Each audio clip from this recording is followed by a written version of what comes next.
Okay, it's 6 p.m. here in SeaTac, Washington. I'm Mayor Muhammad Ali Igal. I like to call to order our meeting, a special council study session. Will you take the roll call, please? So actually, we do have full quorum, so we don't have to. Only Deputy Mayor Guzman, who have reached me today, is missing. We have the rest of other 6 council members. All right, I'll read this in a brief statement. This meeting will be conducted in hybrid format with in-person and remote option for public participation. The meeting will be broadcasting on CTV, Government Access, Comcast, Channel 21, and will be live streaming on the city website. Agenda bill number 6400 has been removed from the agenda. Do we have any public comments? All right, so there's no in-person or remote public comments. I will start the next item in the agenda, which is the completion of SR 509 project. It's 40 minutes presentations, and I will recognize now the Director of Public Work, Mr. William Appleton, and the representatives of Washington Department of Transportation. Will, are you there? I don't see Will. So, Mayor, I believe that Will Appleton is out today. Florendo Cabudal is here in person, and he can do an introduction of our WSDOT folks, which would be, I believe, Andrew Chappell, and there's one other individual from WSDOT that will be giving the presentation. Ms. Orr. Okay, so welcome, Abidol. And next 40 minutes is all yours. I will let you take from there. Yes, thank you, Mayor. Good evening, Deputy Mayor and council members as well. My name is Florendo Cabudal. I'm the city engineer. Here to introduce, I believe, John White and Andre Chappell with the SR 509 WSDOT SR 509 team, who will be presenting an informational presentation on the upcoming stage, which is stage 2, and a recap of what's happening so far and has been done as part of stage 1A and stage 1B. So with that, I'm going to hand it off to John and Andre. Thanks, Florendo, and the Mayor, members of the council, thanks for having us here tonight. We're excited to share our progress in delivering the completion of SR 509. My name is John White. I'm the program administrator for the Puget Sound Gateway program, of which completing SR 509 is one of 2 corridors we're tasked to complete here in the Puget Sound. With me is Andre Chappell, our SR 509 project construction manager, and we're excited to present to you tonight, and at a time when all of the work to complete SR 509 is under active construction contract. Sydney, maybe you could help and move us along here. So we want to provide just a kind of a brief overview of the program, understanding that there may be some members on the council that haven't maybe would appreciate understanding the context that 509 is being delivered within.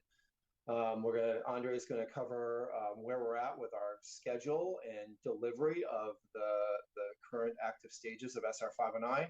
We're going to talk a little bit about our partnership with SeaTac and some of the agreements that capture those understandings, and then talk a bit about where we're going to be this summer and through the end of the year with our active community engagement in and around the 509 corridor, including in SeaTac. Next slide. So just a little bit about the Gateway program.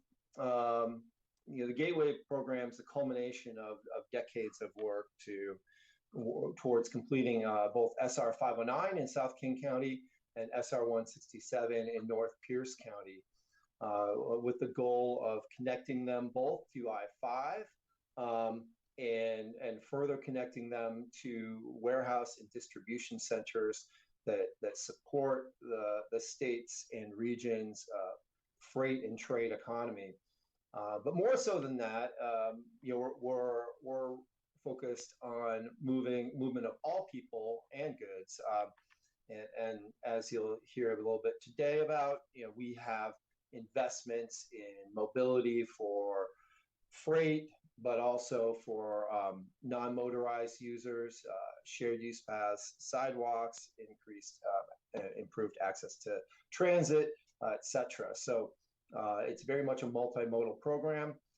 We're delivering both of these corridors under one program, given the close similarities to the focus of each corridor and the fact that they were on parallel schedules, and we get a lot of efficiency out of delivering this as a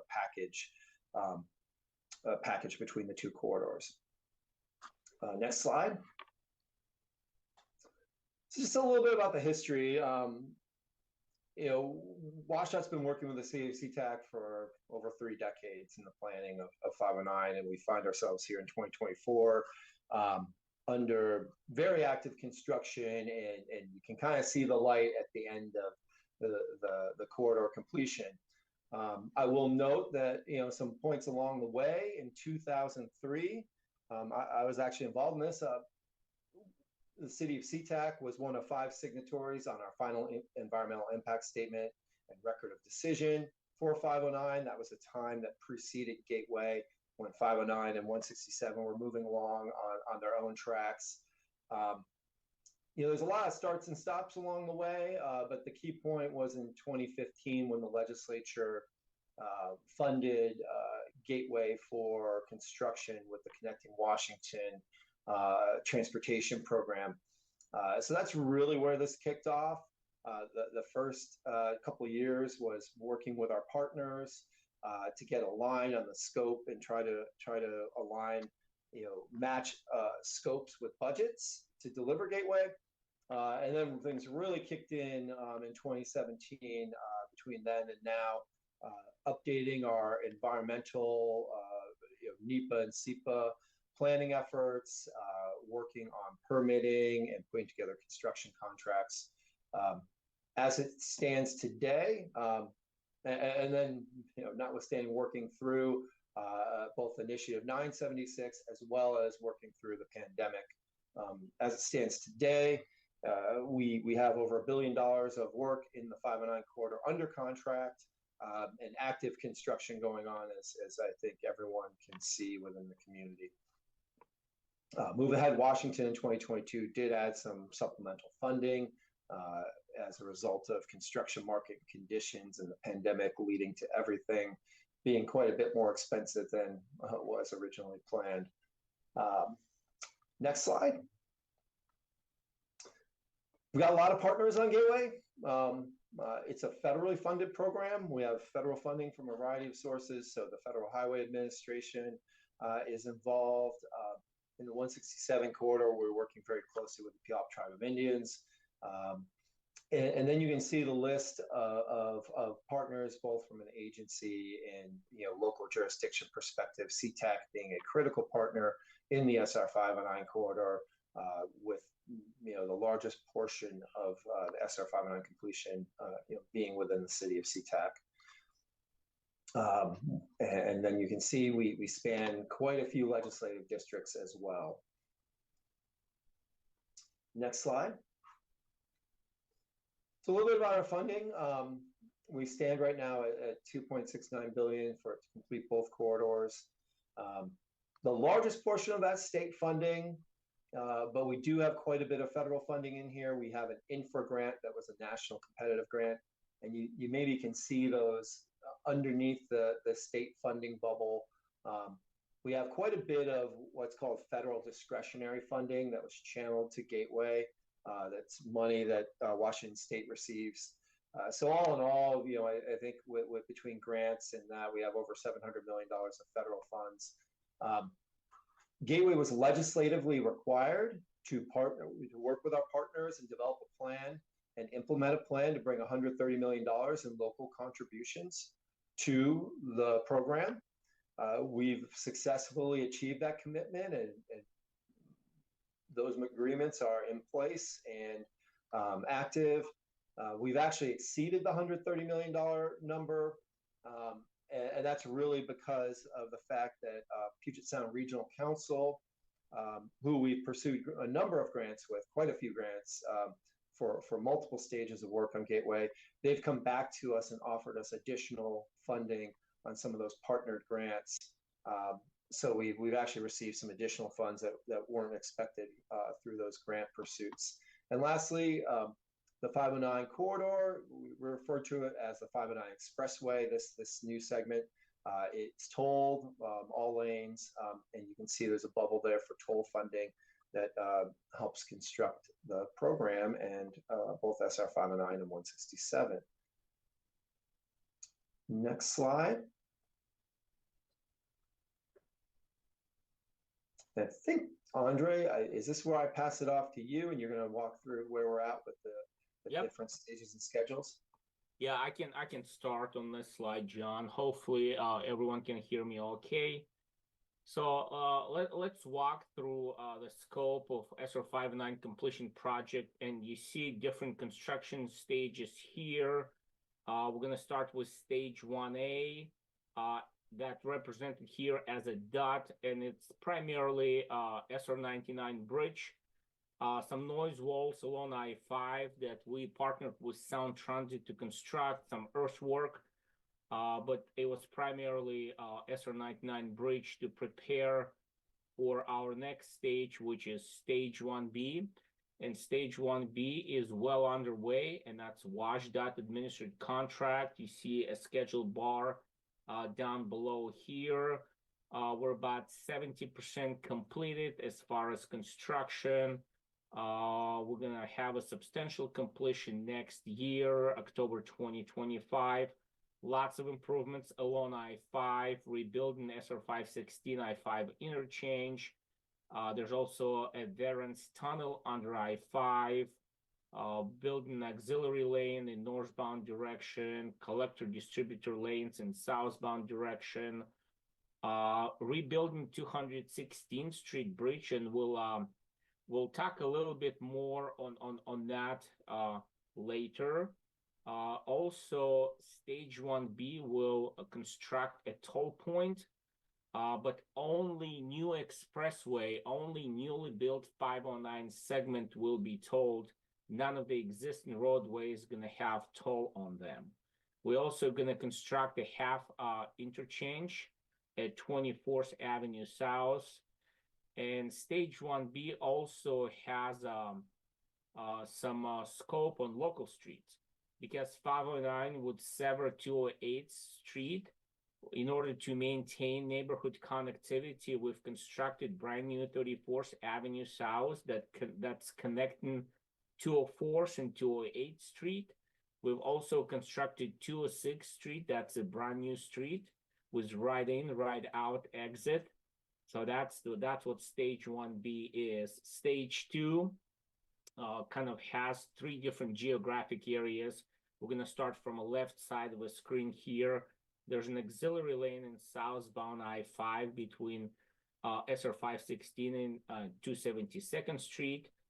There's a 509 expressway, 4-lane highway from 24th, where stage 1B ends, all the way to 188th. We're going to completely rebuild that interchange.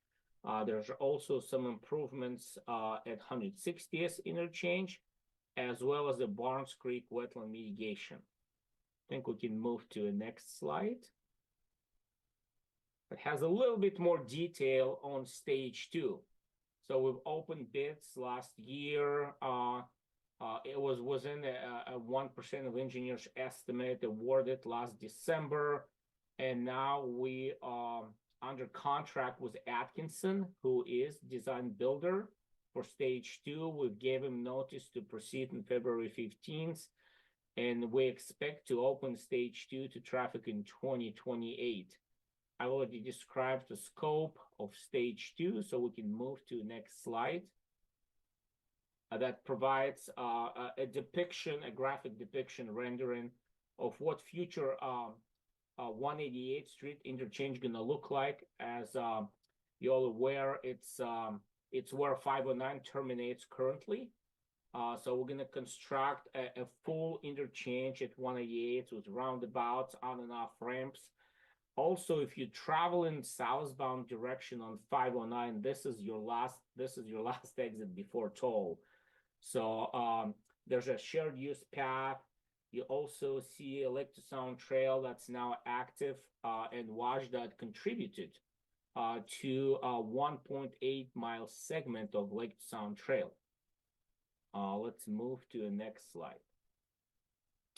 A bit more information on 192nd Street Bridge. 509 will go under. We're gonna construct a brand new 192nd Street Bridge.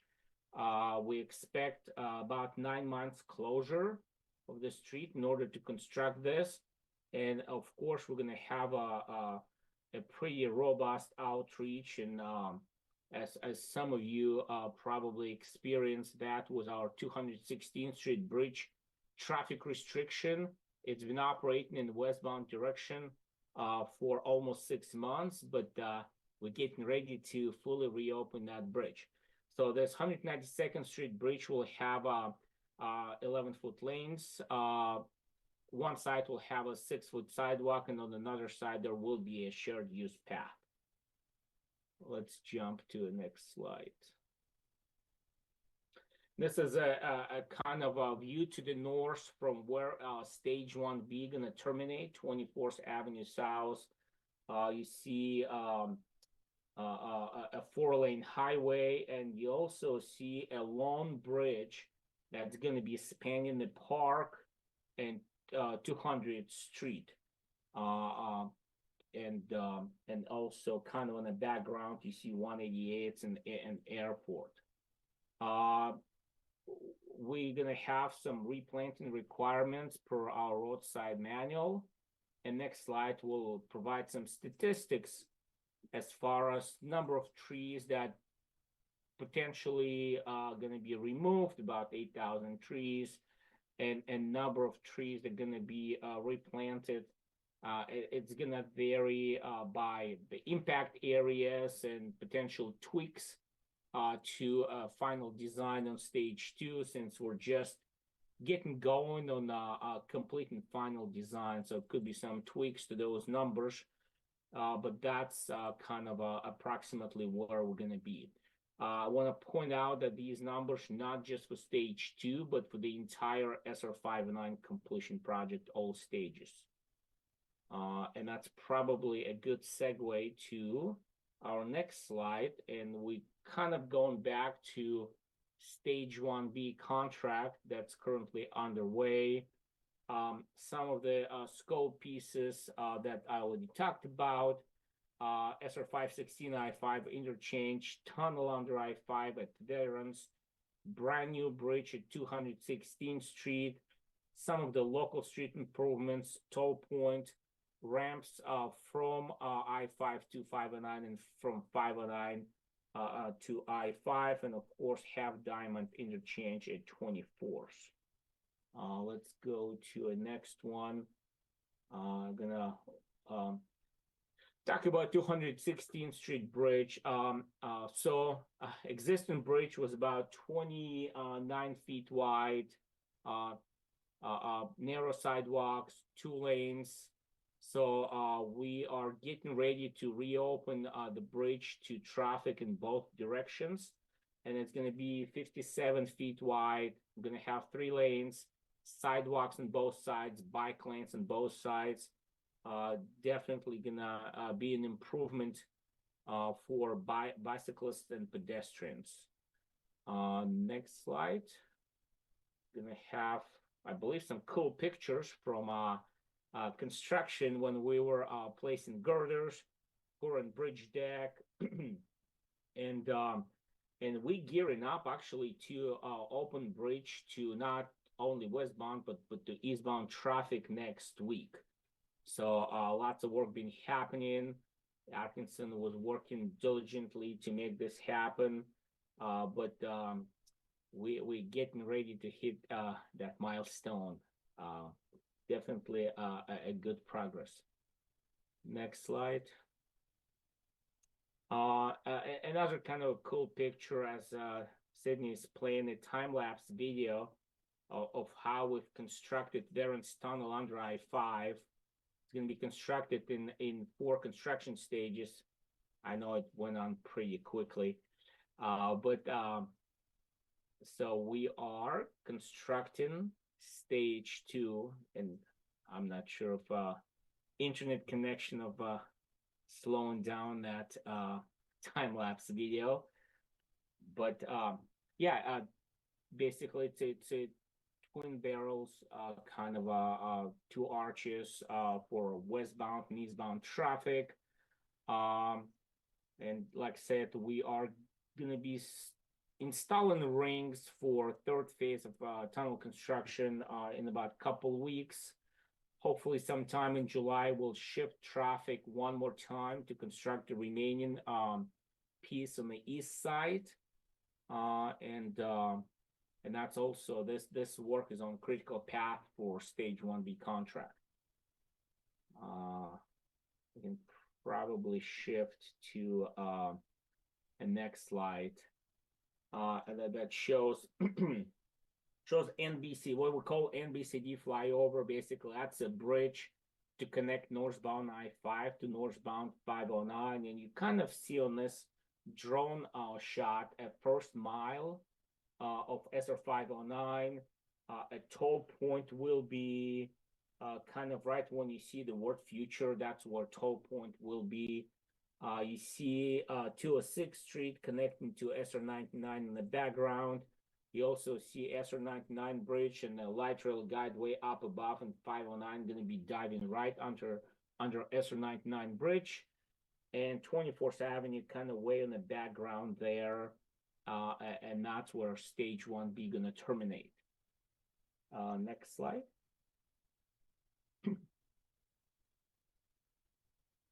A little bit more details on the local street improvement to maintain Madrona neighborhood connectivity.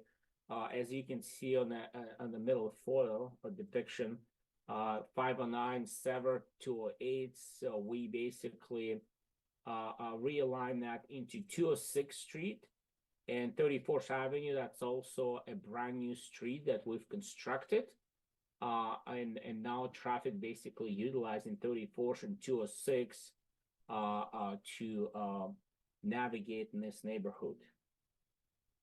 And photographs on the left and right side kind of showing 206 and 34th Avenue here. Next slide. So a more of a close-up of kind of an interesting segment of 509 where you basically have guideway and SR 99 and 509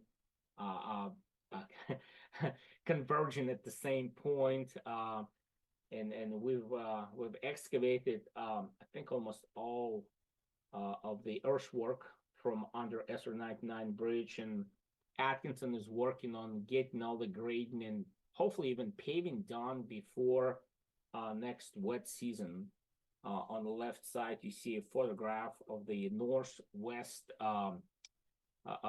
retaining wall, abutment wall for SR 99 bridge. Next slide.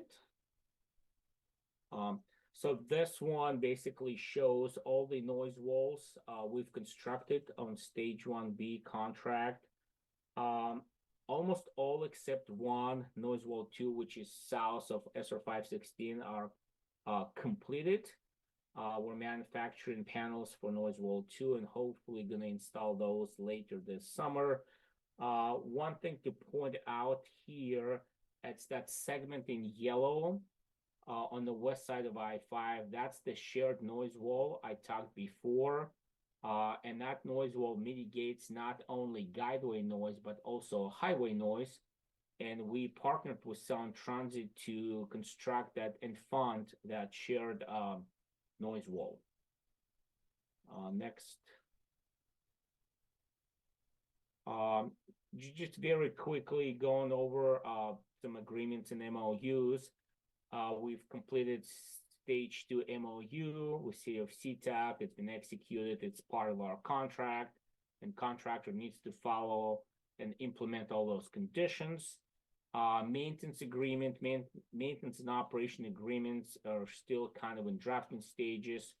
I'm going to be engaging City of SeaTac personnel on once it's ready for review. And I think at this point, John, I'm going to turn it over to you to talk about our community engagement. Thanks, Andre. So community engagement's been an integral part of our program delivery since the very beginning days. At this point, being in construction and kind of final design on stage 2, we're really trying to make sure we get real-time information out to the communities and use a variety of tools that we can make available to people so they can best understand, how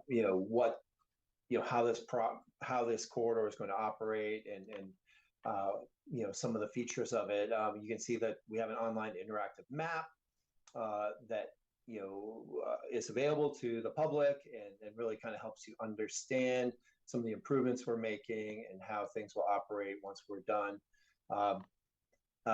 This summer here, we're going to be out in the community, meeting people in the community through fairs and festivals. You can see in 22, 23, we engaged nearly 2,000 people in those years. So that's been a key part of our program every summer, getting out to all of the fairs and festivals in the local municipalities in and around each of our corridors, including SeaTac.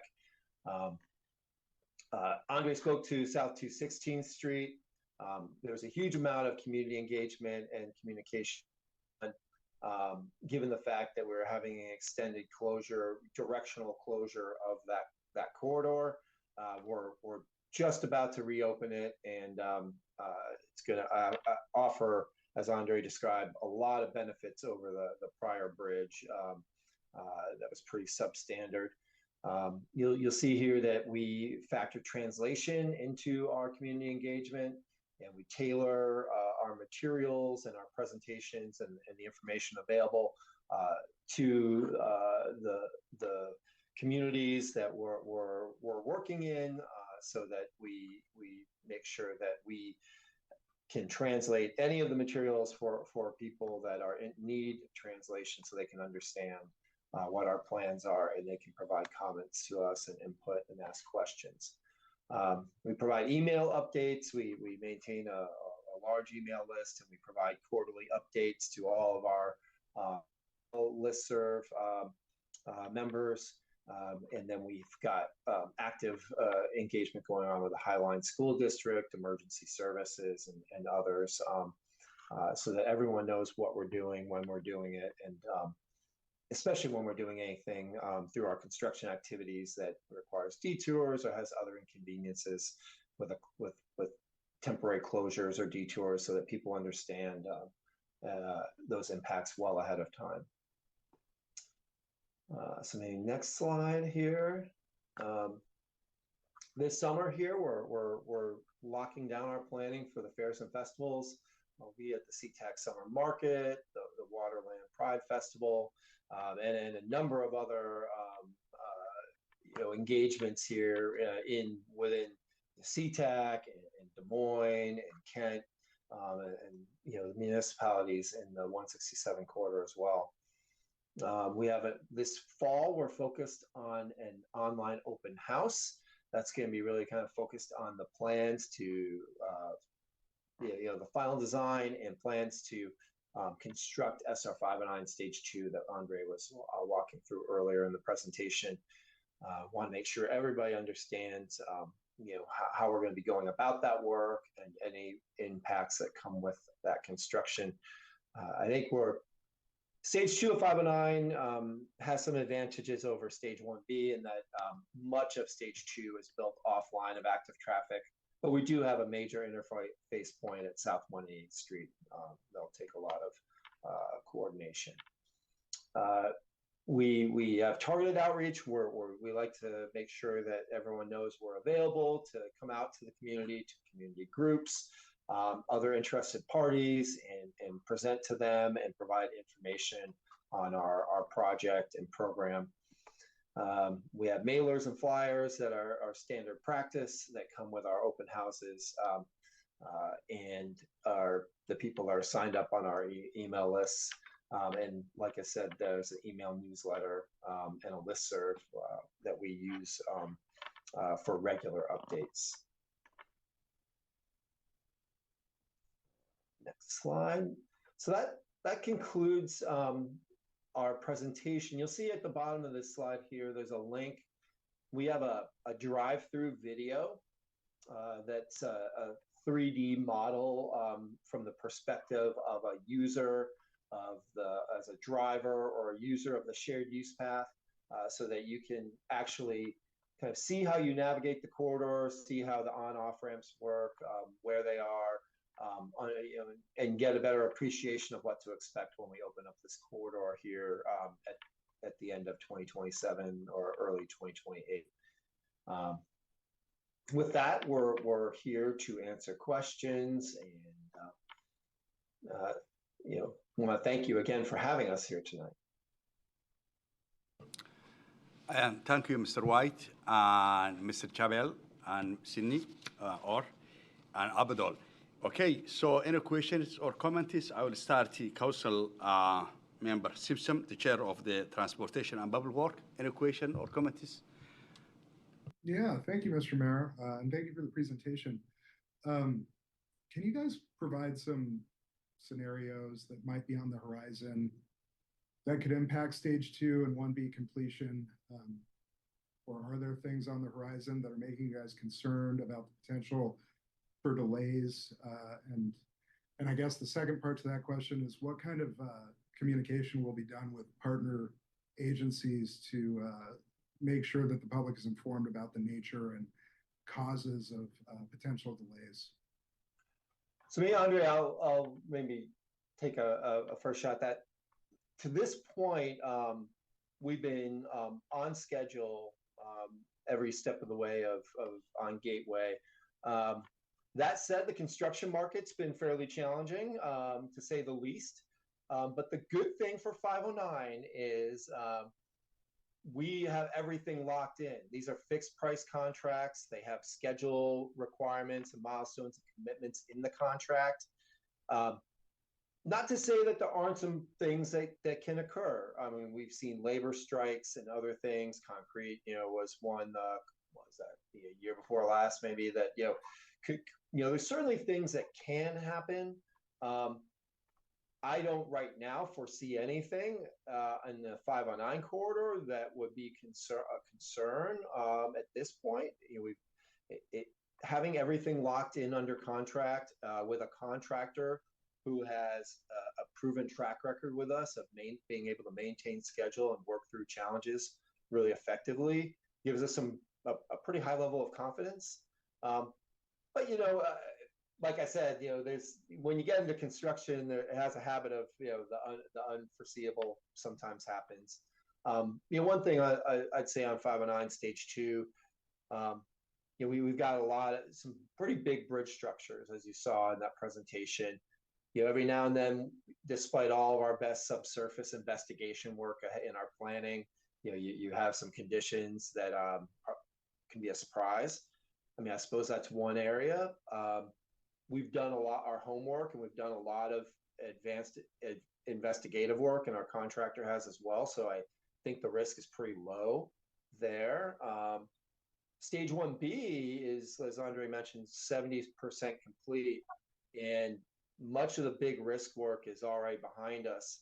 Once that Veterans Tunnel last segment is punched through, the part that connects over next to Paul's Bar RV, I would say, Andre, unless you would add something here, that all of the big risk work is going to be behind us. At that point, it's final finishing, plantings, paving, but nothing real high risk. So I think you can see the end for 509 1B. And then for stage 2, it really, probably our biggest risk issues is those structures, the big bridge structures over the wetlands in 200. And John, just maybe to add one more thing, I totally echo your message as far as subsurface investigation.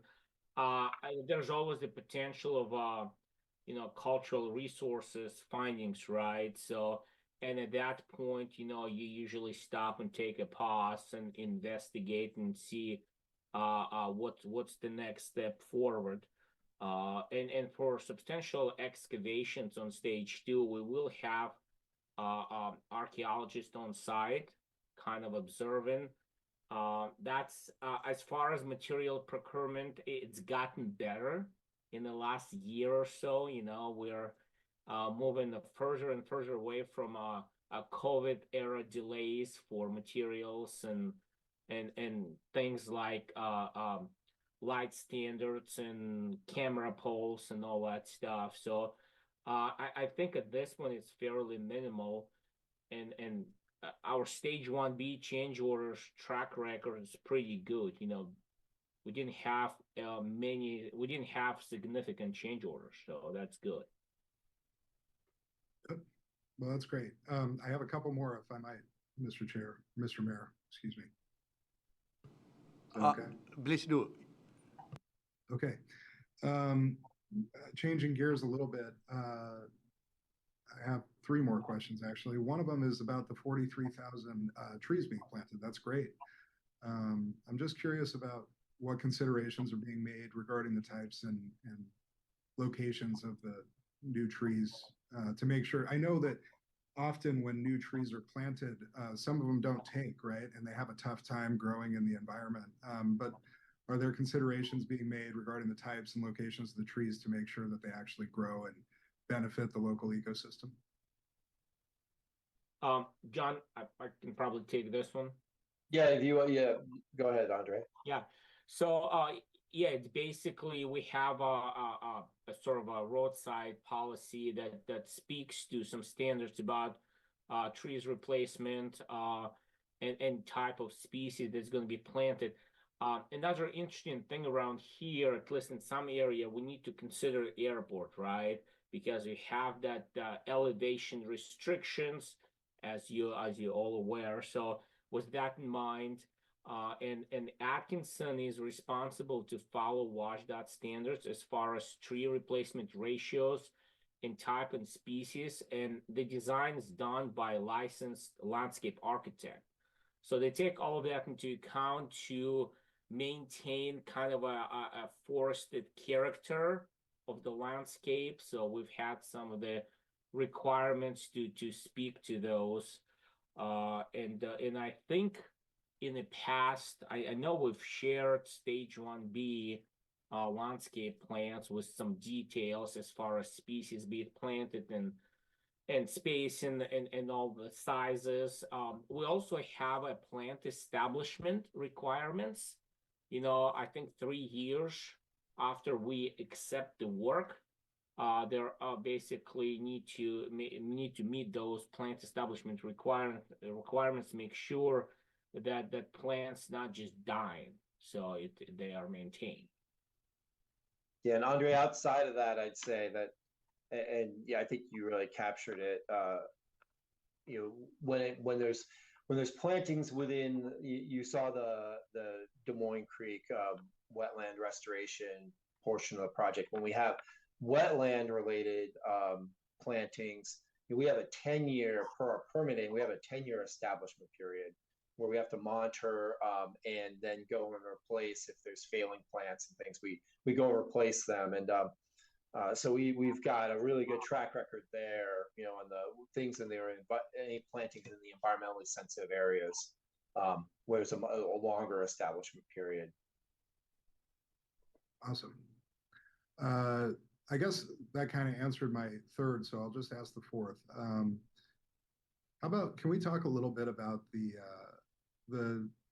people get freaked out. There's a couple of roundabouts in the project, right? And people get freaked out about roundabouts. I think roundabouts are great, but I wanted to just talk about the specific design features of the roundabouts that are planned and how they're designed to allow for, the accommodation of large emergency vehicles and things like that. Maybe, Andre, we could I don't know if we want to partner on this a little bit. In a general sense, roundabouts are safer and more efficient, from a safety record. At this point, WashDOT's got hundreds of roundabouts around the state, and actually our standard practice tends to start with a roundabout and you justify why you wouldn't build a roundabout. Whereas it used to be, you'd start with a signal and you'd have to justify why you do a roundabout. So it's become a fairly standard practice. That said, there's perception issues, there's public learning and education that still is a thing, especially in communities that don't have so many roundabouts. And we've certainly seen that within this program. We do design these roundabouts in both corridors, actually. We have roundabouts designed very specifically for larger vehicles, larger freight, larger emergency vehicles. And so we very much designed these with intention for those vehicles. We tend to use, there's a variety of signing and then, advanced public and community engagement and, that comes with it, so we can explain protocols and people can understand how to engage in roundabouts, especially when there's larger trucks. We have special signs and things we use, in those cases where it's more of a freight, a roundabout that's accommodating freight. So Andre, I don't know what else. I mean, I know these ones were designed. They're right next to the airport, obviously. Yep. So there's some uniqueness to that. Yeah, they're basically designed for ramp terminals, on and off ramp at 188 to handle WB67, which is semi trucks. So also roundabout are fairly low maintenance. That also helps, and I think in general, like you said, that basically, 10 years ago, I think people were freaking out a lot more. Now you see more and more of those. Different cities, state routes, county roads have them, and people learn how to navigate those, and they're not as intimidating as they used to be. Yeah, we do a lot of public education. There's a handful of SeaTac residents who might disagree with you, but yeah. I understood. In the Gateway program here, we built a roundabout on SR 99, International Boulevard in SeaTac. We built a roundabout in Fife, just south of Milton on SR 99. And you talk about a culture shock. And we spent years engaging our partners in the community on different options down there. And through all of that, came to the conclusion that a roundabout was the optimal option for that. But boy, has it been a lot of work, and it still is a lot of work. It's been operating for a couple of years now, and we still get a lot of questions and have to do a lot of work to explain to people, just basic, protocols for how to use the roundabout when it's got multiple lanes and when there's trucks. That said, the statistics are very clear that, severe accidents are much lower. Fatalities, severe injury accidents, things like that, much, much lower. The accidents that do tend to happen tend to be, rear enders, side swipes, things that are not severe, like you tend to have occasionally happen at signalized intersections. So we understand that there's still a lot of work for us to do in the communities, with ahead of, as we finalize design and ahead of construction to, answer people's questions, to provide facts and statistics and explain to them how to, best navigate, the roundabout that they'll be encountering when we're done. Well, thank you guys very much, and thanks for indulging those questions. I don't have any more, Mr. Mayor. Thanks. Peter Kwan, any question, comments? Yeah, thank you. I've got quite a few, but I'll try to keep them brief.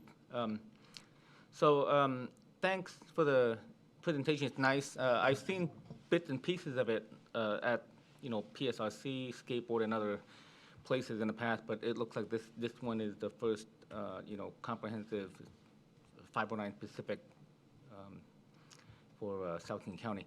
Anyway, so I'm going to try to go in the order in which the slides were presented.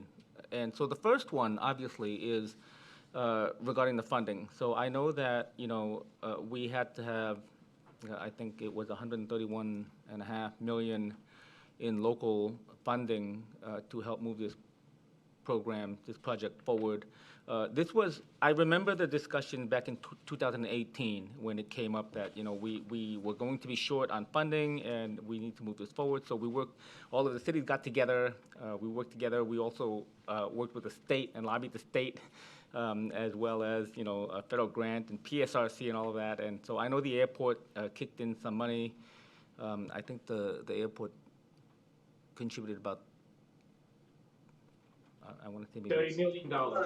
30 million. 30 Each million, of the okay. ports were And- the largest. And the cities got together. So the reason I'm bringing this up is it was a big deal back then, and it was a lot of work, and we were very concerned that this project won't move forward if local contributions don't come into play.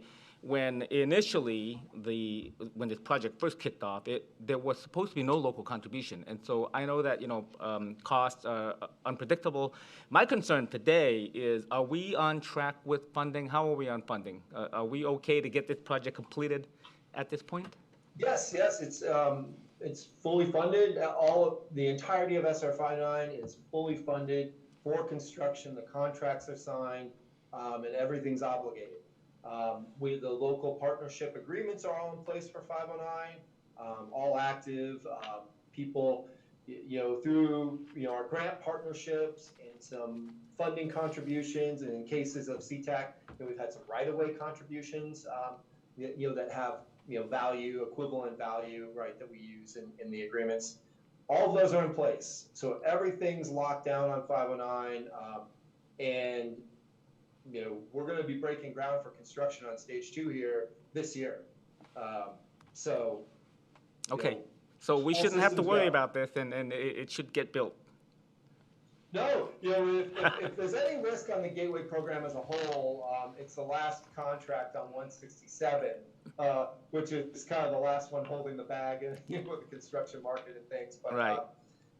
we have one contract yet to go on 167 that has not begun procurement yet. Okay. But 509 is good to go. Okay, that's great news. Regarding the roundabout, I know, we've had a lot of other presentations, not related specifically to 509, but we have local projects where roundabouts are proposed. I've seen the studies, I've seen the proposal that came through, the state and also PSRC, and roundabouts obviously are safer. They reduce speeds through intersections, but at the same time, they increase throughput so that you actually get more cars through. So at the end of the day, they slow down traffic a little bit, but the total traffic time is shorter as well, which means you get there faster, even though you're driving a little bit slower. So I'm all for that. Question I keep getting is, how are they going to accommodate bicycle lanes, or are they going to accommodate bicycles? Because the bicycle thing is always something that keeps popping up with the roundabouts. Any insight? And John, I can speak to, for example, 188 interchange where we will have 2 roundabouts. So there will be a shared use path that bicyclists can utilize to navigate through that interchange. So unless bicyclists decide to travel in a lane, then I guess they're just gonna follow the rules of the road as the other cars. But they have an option to use shared use path and ride bicycle there, and it's gonna be safe as it's gonna have all the crossings, marked crossings. So from that point, it's gonna be safe for them to navigate through those roundabouts at 188. I see. Okay. The noise barrier walls. So I've been hearing from local residents about this quite a bit. So one big question that keeps coming up is from people who live along the line where some of the noise barrier walls are going up, and especially the people who live where the noise barrier wall stops And then there's no wall for quite a bit, and this is along Military. And then there's a wall a little further down. So the question that they ask is, why don't they just build a wall all the way down instead of leaving this big space open here and there and having these spot walls, basically? Any insight into that? I know it probably has to do with the noise abatement. Well, we could probably, I don't know if we want to tag team on this, Andre. I mean, we follow, federal and state policies for, noise mitigation criteria, and what's, kind of feasible and reasonable based on the amount of, mitigation you get for your investment. And that leads to you to, just like you said, council member, you do end up in some cases here, and we're aware that we do have some, continuous stretches of noise walls along, say, that east side of I-5, and then there's a bit of a gap, and then you'll have another stretch of noise wall. Where there's a gap, it tends to be somewhere where there's not as many residents, or they're set further back. I think we've got some segments where, it's been analyzed and didn't meet the, the criteria. I know we have met with some residents, in those areas and discussed that with them. And I don't know, I mean, it's probably a hard thing for us to, when we're trying to explain to somebody why, one section's justified and meets the criteria and another section doesn't. I think a lot of people that live near, the state highways, kind of hope or expect that, the entirety of the whole corridor would, where there's any type of housing would meet the criteria. Right. Okay, that helps. That helps. We do follow very, very well documented and, criteria, and, it kind of goes up to a federal criteria, and then the state criteria, I think, is pretty much in line with the federal criteria from what I recall, Andre. Okay, that helps, and I understand that. I think it would help if that was included as part of the community outreach, especially for the people who live around that area, that says, look, the noise wall stops here and it starts here because of whatever it might be. That way they won't think, oh, well, look, they ran out of money and they stopped building a wall over here in my backyard or whatever. They come up with all kinds of things. So I think that would help. The graffiti on the walls, some of these noise walls already have graffiti on them. Who is responsible for the maintenance or the cleanup of the graffiti on the walls? Moving forward, I guess. Design builder is responsible to perform maintenance. They've been waiting for a drier weather to take care of some of those graffitis, because you need to do some prep work before you paint over those. So we'll, and the weather was kind of interesting in the past couple months. You get 70-degree days and then it just rains. So we'll remind them to basically start planning and taking care. I know they've been busy trying to complete those two big structures, but let me remind them to basically, as soon as they can, to take care of the graffiti stuff. Thank you, Andre. And boy, I'll tell you that it's been really hard for us. Every time we build some new feature on this program, the noise walls or a new bridge, and they get tagged, or the big pieces that you see up on the noise walls, it happens fast. Sometimes when they're not even done with construction, somebody's already painting it. So but we do need to probably remind Atkinson, as the weather gets more reliable here and dries up, that we need to take care of some of those ones. I certainly understand why the question, because there are some pretty prominent painting on some of those walls at this point. Okay, thanks. Last question is regarding community engagement. I know that you send out the project email updates. I'm on that email update list, so I get some of the updates that you guys send out. You mentioned that you sent out over 12,000 postcards to nearby neighbors who are affected by the project and stuff like that. I think that's a great idea. I didn't get a postcard, obviously, because I don't live in the affected area. I'm wondering if a copy of the postcard as a sample is available for the city, or if maybe a postcard can be sent to the city so that we know what sort of information has been made available. Because sometimes people throw out postcards and they say they've never seen them or whatever, and I just like to make sure that they got it, and this is the information that's been sent.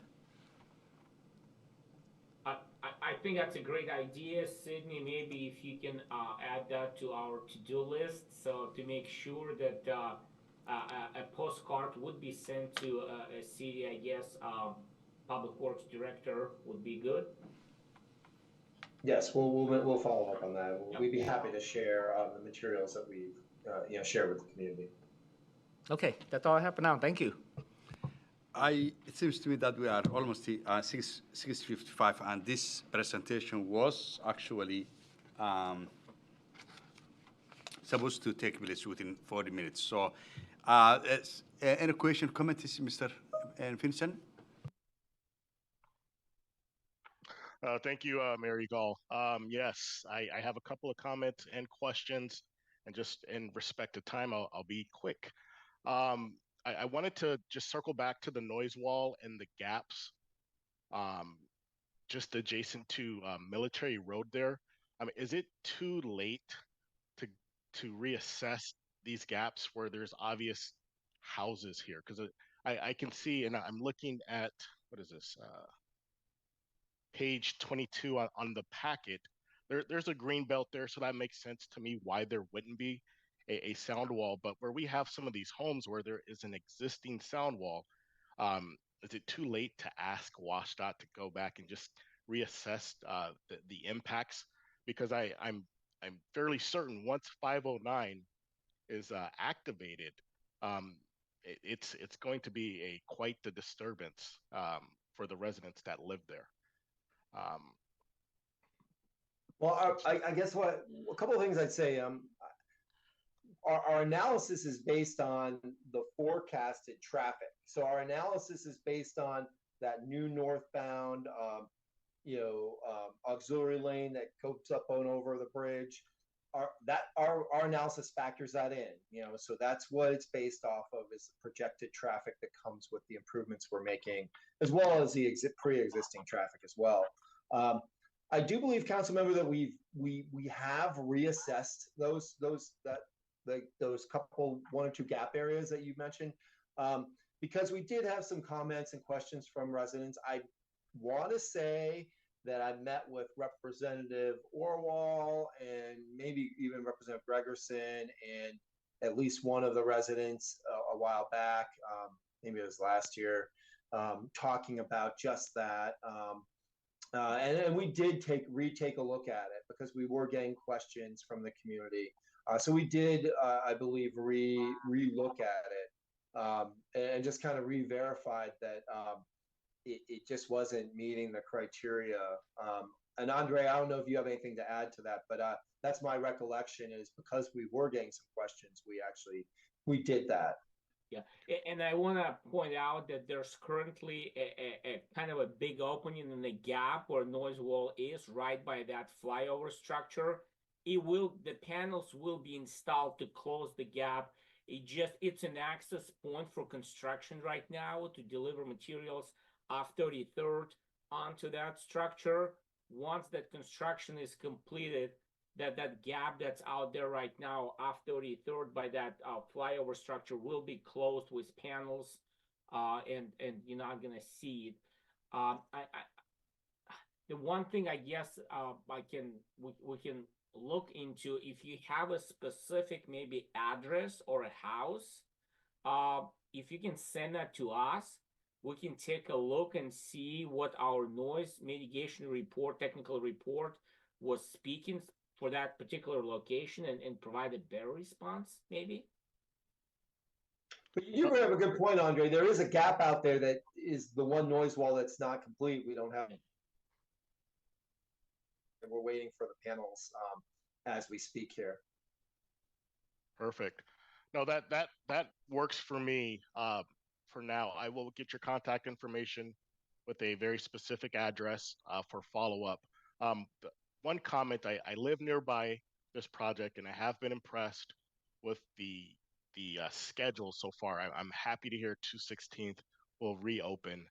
because it's been quite the challenge just navigating that one-way pathway there. So once it opens up, the community will be very happy, as well as the addition to the sidewalks there. Now it's ADA accessible, where the previous bridge, if you were limited with mobility, you would have to almost walk in the roadway there. So I appreciate this comprehensive update here. Thank you. You're welcome. Thank you, Councilmember Finston. Councilmember Lavelle. Thank you, Mr. Mayor. I think I have three spots I wanted to ask questions. First is the I-5 to 24th Avenue South, a new expressway. This is in Stage 1B. I always get nervous when I see an expressway that puts people out right by a school. And so it looks like if you were taking 206 and went down and then came north on 34th and hooked that left, right, you basically it'd pop you out right by Madrona Elementary. Or am I missing something on the diagram? I apologize. Maybe I did not speak clearly. So there is no direct connection from 509 to 99 or 206 or 34th. All those are local streets, so we just maintain connectivity. 509 has an off-ramp to 24th Avenue South. So And what's going on with Sydney, that little gravy boat shaped like hook around thing? yeah. So Sydney, if you can maybe, I'm not sure if there's a chance to pop that slide back in, we can maybe kind of point out a couple things. Yeah, just trace me through what's going on. Yeah. It's so about, this is it's like slide actually- 18, or it's the page 18 of the PDF that I've got for the council agenda. Sorry for interrupting you, Andre. No, that's good. Let's jump to that detailed map. I think if you go down a little bit more after this one. Keep going down, keep going down. I think we want to go down to the more detailed one. Yeah, Yeah. this one. There you go. There it is. So, and so basically, what you see here, it's 206 Street connects only to SR 99, and that's the right in, right out. And there is no connection from 509 onto 206, 99, 208, or 34. You can only get onto 206 from 99, and also, and 34 connects 204 and 208. So to kind of complete the system here. Okay, but then if you follow that road going from left kind of to right and then up, it's a new road, right? There's Yes. right? And people are going to be going on that north stretch, unless you put speed bumps in to start out. Folks are going to be coming pretty fast off that. They're going to hook a left, and they're going to run right into all the Madrona pickup and drop off traffic. You see what I'm saying? You're not going to be able to make a left turn driving southbound on 99 because, like I said, this one is only right in, right out. You can only turn right onto 206. In 206, it's 25 miles an hour, and it has a curve, and it will slow down cars.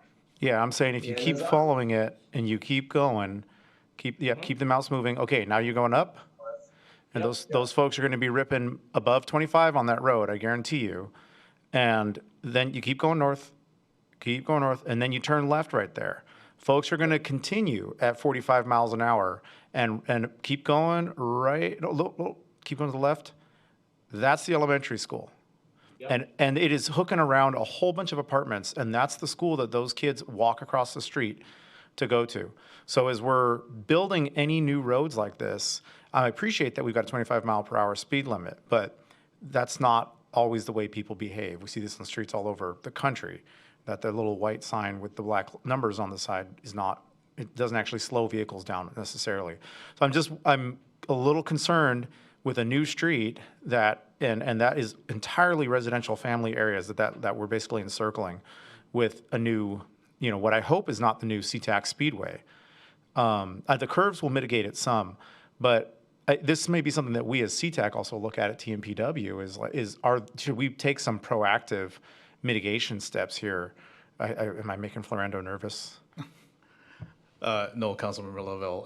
I just wanted to add a little bit more context, and maybe Andre, if I recall correctly, were there some thoughts or plans or evaluation on traffic calming through that through that roadway as part of the scope. If not, that's okay. I just, we hear your comments loud and clear, Councilmember Lovell. It's not, as Andre mentioned, this is meant to be a local road in terms of classification and use. However, to your point, you know, that doesn't always reflect the driver behavior on those types of roadways as well. It was put in, as Andre mentioned, to provide that connectivity to the neighborhood, since 509 is, you know, severing 208th, which was a dead-end street to begin with. And so I think in terms of the benefits coming along with this, in addition to the vehicular connectivity, which has its own drawbacks, or could have its own drawbacks, but it also has connectivity for pedestrian modality through there as well with the sidewalks. Not to mention, with the lighted road, it should help, I think, with some of the, at least the visualization. It's, you know, the lighting of the roadway can sometimes help in terms of calming traffic. But to your point, yeah, we'll definitely keep an eye on this, and maybe Andre, you and I can follow up offline to see what, if any, was included in the scope for traffic calming analysis along this roadway. Yeah, thank you.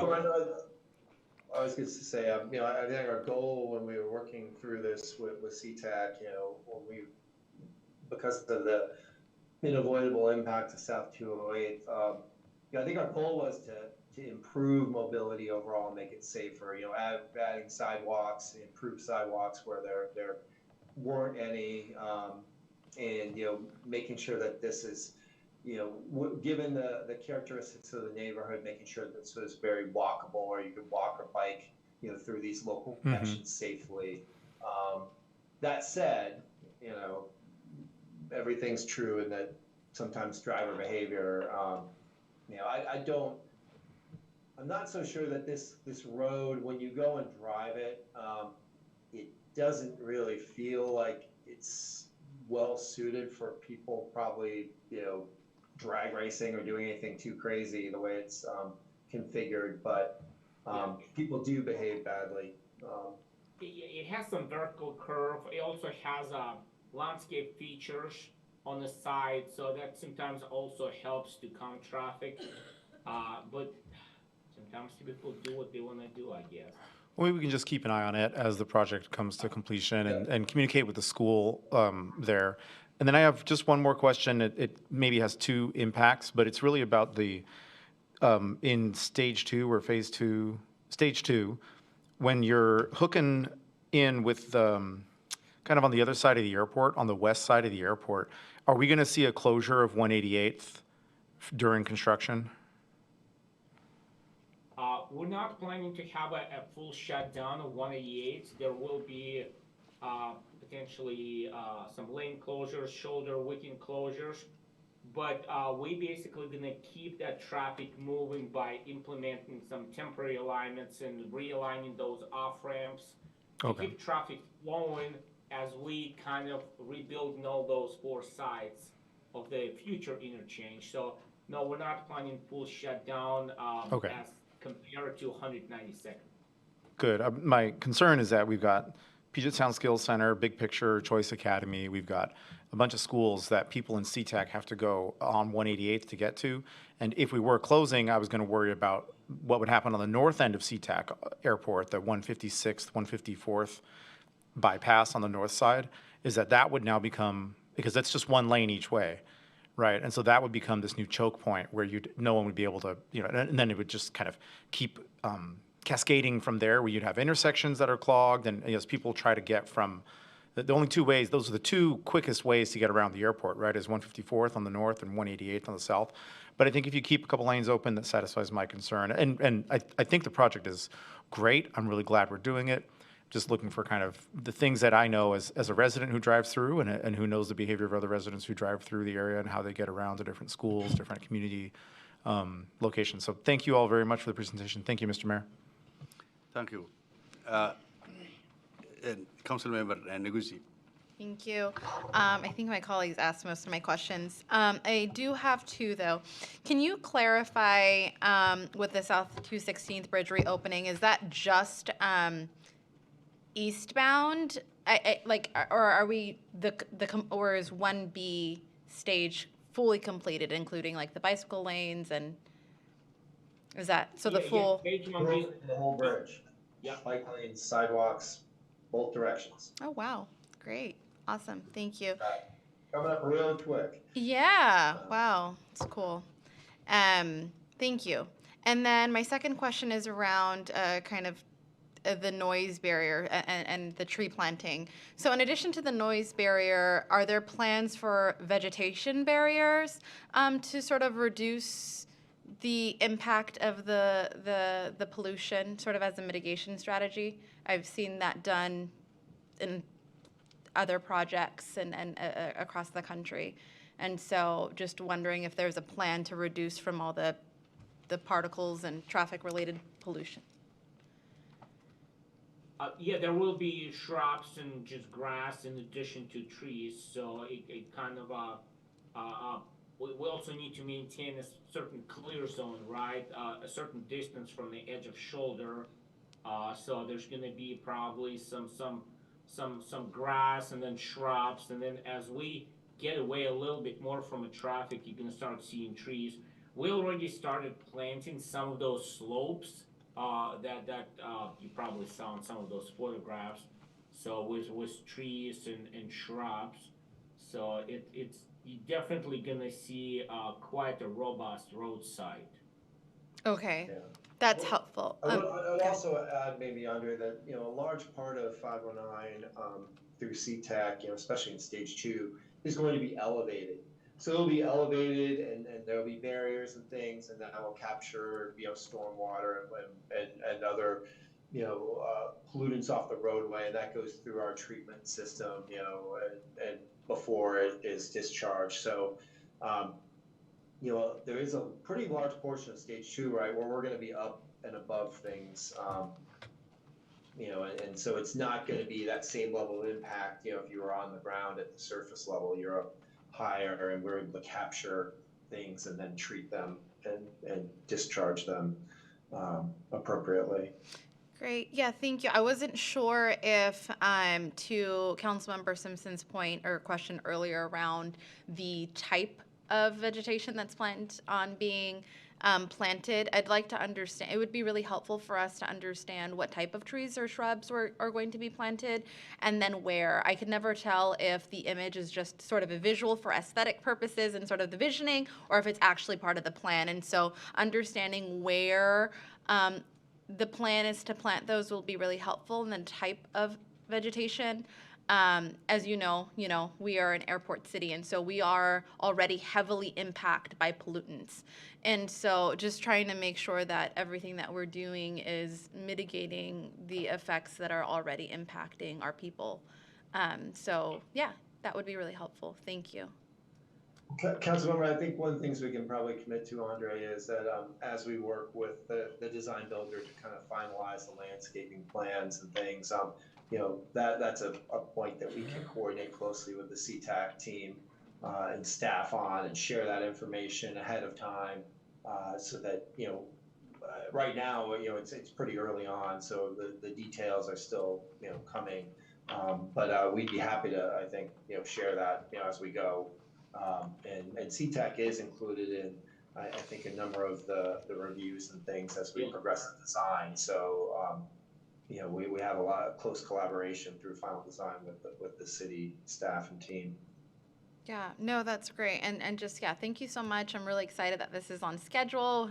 Budget's all included within your project scope. And yeah, I'm super impressed. I had no idea. I didn't get the most recent postcard. I don't think I live right off 216th. So I'm really excited to see, drive down, walk down, bike down in the next couple of weeks. So thank you, off 216th.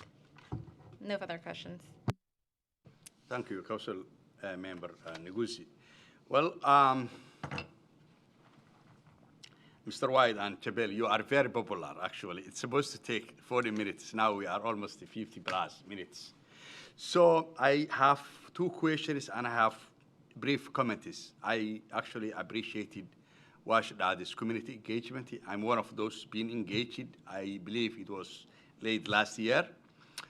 In terms of the noise, as Council Member Negusi said, that we are an airport city. Actually, we have more than our share of noise in Washington State. So that noise wall, actually, I really appreciate that you are incorporating those ideas to your project.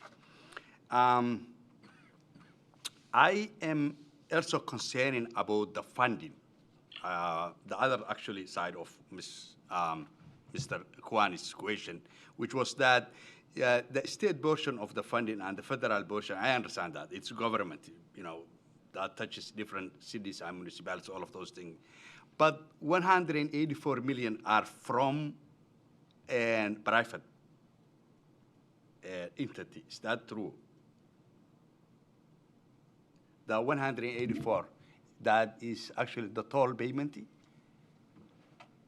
The Tolling payment, 180 million. Oh, the tolling.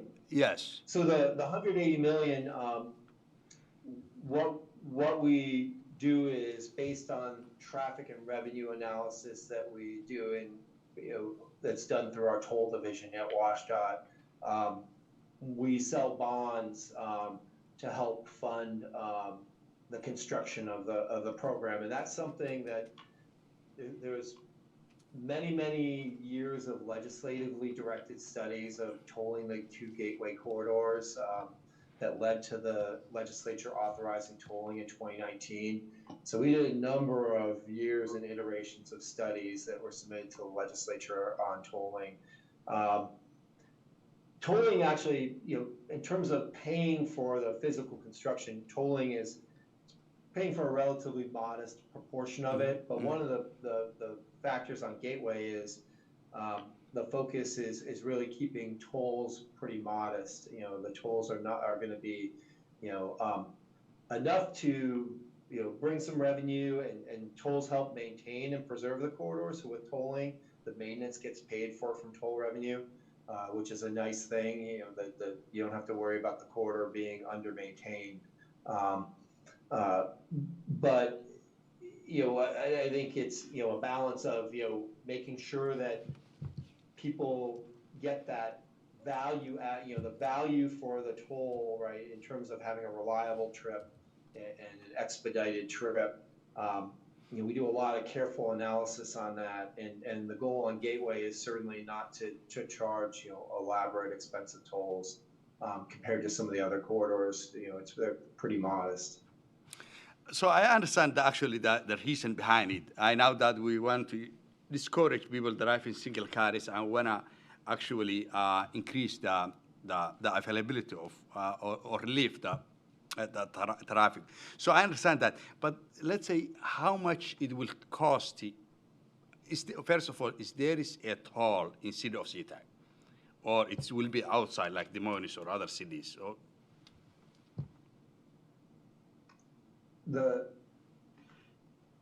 So I'm not sure if I'm understanding. There is going to be a toll in city of SeaTac within the. There's a toll point. There's a toll point on the expressway that is, as Andre was showing, I think on some of the slides.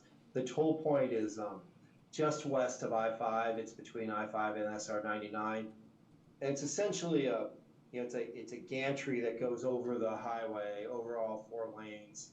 And if you drive, say, the 520 bridge, it'll be similar to that. It's all electronic, using cameras and things. And we have a whole information campaign ahead of tolling with the communities. Talking about our Good to Go tolling program and things. One thing unique in the 509 corridor related to tolling that I suppose I'll just mention briefly here is that through